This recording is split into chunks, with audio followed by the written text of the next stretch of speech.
Yo, magandang umaga mga kaibigan, mga gar. Welcome na naman tayo sa ating palibagong episode.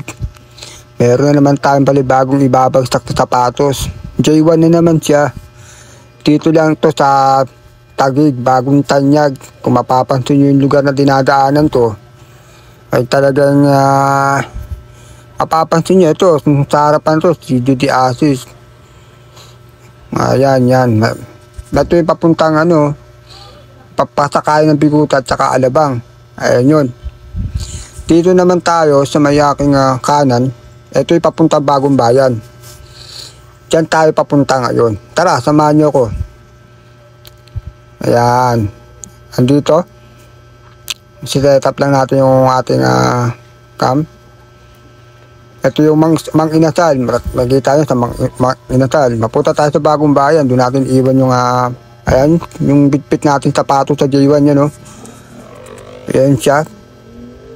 Mahal din yan. Mga bili ko dyan, mga 19,000, mga ganun. Retro, J1. Mid lang siya. Original yan, kasi 19,000 nga yan, eh. Hindi yan fake, eh. Marami kasi mga nagko-comics sa atin, mga nagbabas, na sabi, mga fake to yung mga sapatos. Yung mga sapatos na yan, na pinabagsak ko, na inabandon ako, pinamimigay ko yan, eh. Kasi collector ko yan dati, mga collector ko dati. So yun, napagsawaan na natin, kaya ipamimigay na lang natin. So kailangan swerte na lang makakuha nito. May ingat ako magbagsak ng sapatos. Mahirap kasi kapag sundan ka, tapos halimbawa yung mga nagmumotor, kasi madalas mga nagmumotor ang mga unang nakakakita sa atin, inuunahan. Ayoko naman ng ganun, kasi makukuha nila ng walang kahirap-hirap. Dapat yun, paghirapan nila yun. Kaya bago ko iwanan yung sapatos at lagyan ng cash, kailangan walang makakita sa atin. Ayun, sa mga nagtatanong naman sa mga ating mga vlog, ng mga video, kung bakit di ako nagpapakita. Kasi mahirap na, kaya di ako nagpapakita sa video. Pagka nakilala na kasi ko, mahirap na, di na makapagawa ng video. Lagi na akong habangan, lagi na akong kukulitin. Ayoko nang ganun, eh. Gusto ko yung mag-trending man yung mga gawa kong video, pamimigay natin mga sapatos. Gusto ko magpatuloy, tuloy-tuloy ang ating pamimigay ng mga sapatos. Kaya abang-abang lang, marami pa akong mga pamimigay, abang-abang lang. Tapos yun, follow nyo ko sa aking Facebook page. Tapos comment kayo sa comment section ng aking mga video. Tapos comment nyo kung saan kayong lugar. Baka naman pwede tayong pumunta doon tayo magbabagsak ng mga sapatos na ating pamimigay na may kasamang cash. O ayan, dito na tayo, medyo malapit-lapit na tayo.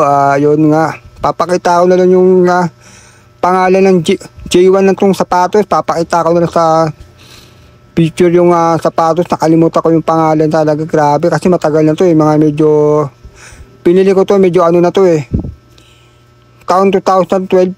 Kaya medyo may kaluma-luma na siya. O yun, hanggang dito na lang tayo, medyo malapit-lapit na tayo. Dito na lang natin siya ilalagay. Yun, sa mga nagtatanong, i-follow nyo ako sa Facebook page ko para laging updated sa ating mga palibagong episode i-upload. At sa ganun, mapuntahan natin yung lugar na baka sakali ay dun tayo mapagtat at maiwanan ko yung mga sapatos at kayo ay makakuha ng aming yaban dun sa sapatos pamimigay. Ayun, sana makita-kita tayo dun sa ating palibago pang ibabagsak na sapatos. At ito, ilalagay ko ng cash.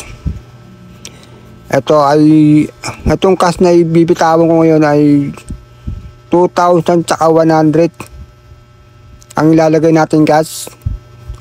Pwede makakita at makakuha. Ayan, wala mga tao, yung ako ay naghahanda. Wala ka tao-tao. Kasi pagka may tao nakakita nyan, ay lalagay ko ng cash. Ano yun, 2-1 yun, 2-1, ganun. Ayan, iwanan natin yun. Hanggang dito na lang mga gar, mga kaibigan. Hanggang dito na lang. Thank you. Maraming salamat sa inyong suporta. Thank you.